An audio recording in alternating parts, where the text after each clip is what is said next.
Magandang araw mga bata! Gusto nyo ba ulit matuto? Tara, samahan nyo akong talakayin ang ating panibagong aralin. Edukasyong Pantahanan at Pangkabuhayang 4, Unang Markahan. Module 7, Pangkalusugan at Pangkaligtasang Gawi sa Paglilinis ng Bahay at Bakuran, Milk Base. Aalamin natin ngayon mga bata sa aralin natin ang nasa ibaba na isasagawa ang wastong paghihiwalay ng basura sa bahay. May ilang katanungan akong inihanda upang malaman natin ang kaalaman nyo na sa magiging aralin natin ngayon mga bata.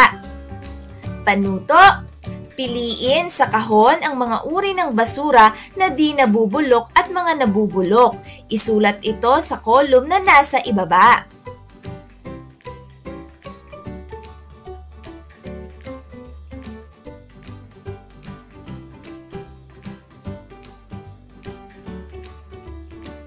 Noong nakaraang aralin, tinalakay natin ang mga dapat gawin upang maging malinis ang ating bakuran.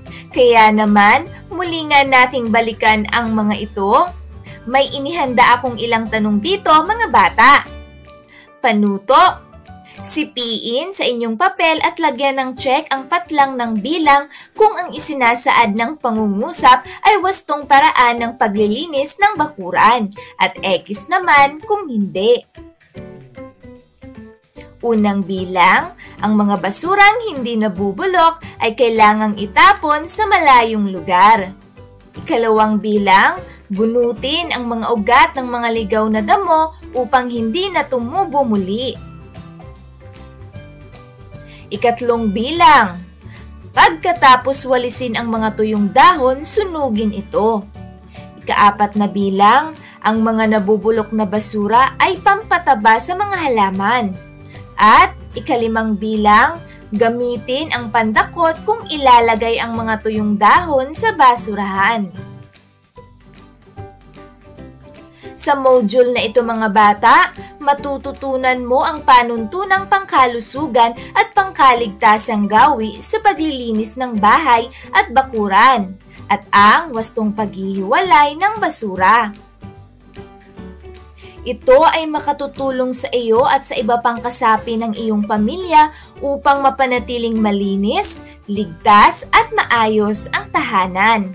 Ang sakuna at ibang simpleng sakit o karamdaman ay maiiwasan kung lahat ay sama-samang gagawa at susunod sa mga pangkaligtasan at pangkalusugang gawi, pati na rin sa tamang paghihiwalay ng mga basura. Mauunawaan din sa module na ito ang kahalagahan ng isang maayos, malinis at ligtas na bahay. Sa panahon ngayon, napakahalaga ng pagkakaroon ng malinis na tahanan at bakuran kasi maaaring makaapekto ito sa ating kalusugan at kaligtasan. Kaya naman, dapat maging maingat at responsable tayo sa ating mga ginagawa upang maiwasan ang anumang mga sakuna. Upang maiwasan ang sakuna at iba pang simpleng karamdaman sa bahay, gawin natin mga bata ang mga sumusunod na panuntunan. Una, alamin ang mga gawaing gagampanan upang malaman kung alin ang dapat unahin sa mga ito o ang tinatawag nating prioritizing things. Ikalawa, mag-umpisa sa simple o payak na gawain bago dumako sa medyo mahirap at gawin ang work simplification technique. Ikatlong bilang, simulang linisin ang bahaging itaas ng bahay bago linisin ang sahig upang maiwasan ang pagkalat muli ng alikabok. Ikaapat na bilang, ihanda ang lahat ng kakailanganing kagamitan sa gagawing paglilinis. Ikalimang bilang, gumamit ng maginhawa o angkop na damit panggawa upang malayang makakilos o makagawa.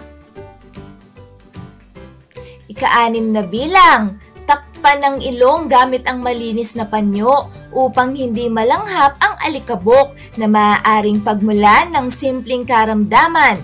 At talian ang buhok upang hindi labis na kapitan ng dumi at alikabok. Pansinin din ang tamang tindig at tamang paraan sa pagbubuhat habang naglilinis o gumagawa. Takpan ang mga pagkain sa kusina bago maglinis. At ika-9 na bilang, iwasang tumungtong sa silya kung mag-aagiw. Sa halip, gumamit ng walis na may mahabang hawakan. At huling bilang, hindi gaanong pinapadulas ang sahig dahil ito ay maaaring magdulot ng sakuna o pagkadisgrasya. O ayan mga bata, nalaman nyo na ang mga tamang gawin upang mapanatiling malinis ang tahanan na kung saan makatutulong ito upang mapangalagaan natin ang ating kaligtasan at kalusugan. Ngayon naman mga bata, dumako tayo sa ilang katanungan. Unang katanungan, ano ang maidudulot ng maayos na paghihiwa-hiwalay ng mga basura sa loob ng bahay? Ibahagi ang inyong mga sagot mga bata sa inyong klase. At ikalawang bilang, sa inyong palagay, mapagkakakitaan ba ninyo ang mga basurang di nabubulok? Ikatlong bilang, kung ikaw ang inatasan ng iyong nanay na mag-ayos ng basura sa loob ng inyong bahay, ano ang iyong dapat gawin?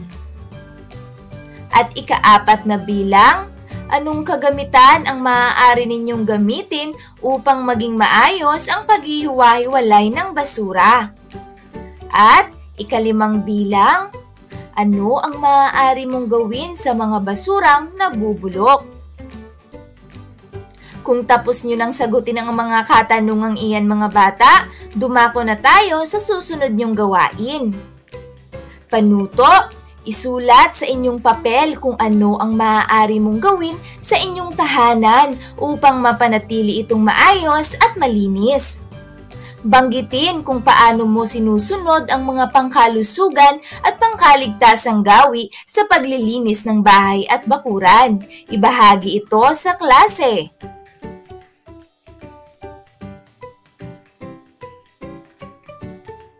Tandaan natin mga bata, ang buhay ay isa sa mga napakaganda at napakahalagang regalo sa atin ng Panginoon.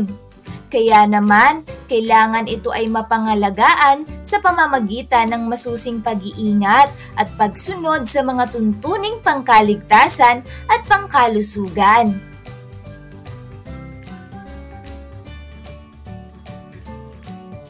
Ang pagre-recycle ay napakahalagang gawain upang magamit pang muli ang mga bagay na akala nyo ay basura na.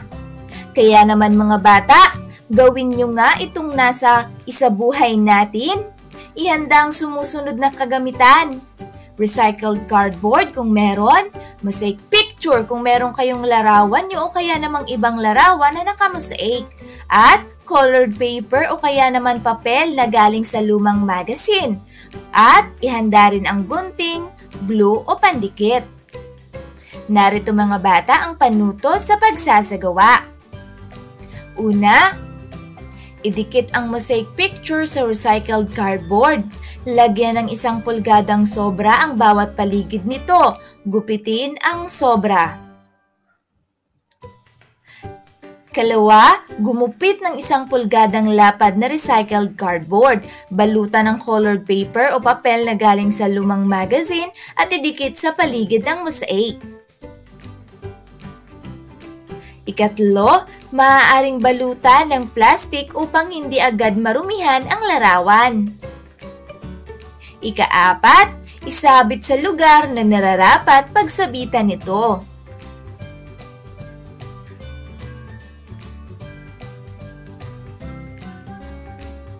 Ayan, kung tapos na kayo dito, dumako na tayo sa tayahin natin. Panuto! Basahin at unawain ang sumusunod na tanong. Piliin at isulat ang titik ng tamang sagot sa inyong sagotang papel.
Karagdagang gawain, sa inyong bahay maglaan ng hiwalay na basurahan para sa nabubulok at hindi nabubulok na mga basura. Ilarawan o kunan ng litrato ang inyong ginawa. Ayan mga bata, natapos na naman natin ang isang aralin. Sana ay may natutuhan kayo ngayong araw. Huwag kayong magsasawang samahan ako ha! Hanggang sa muli, maligayang pagkatuto, paalam!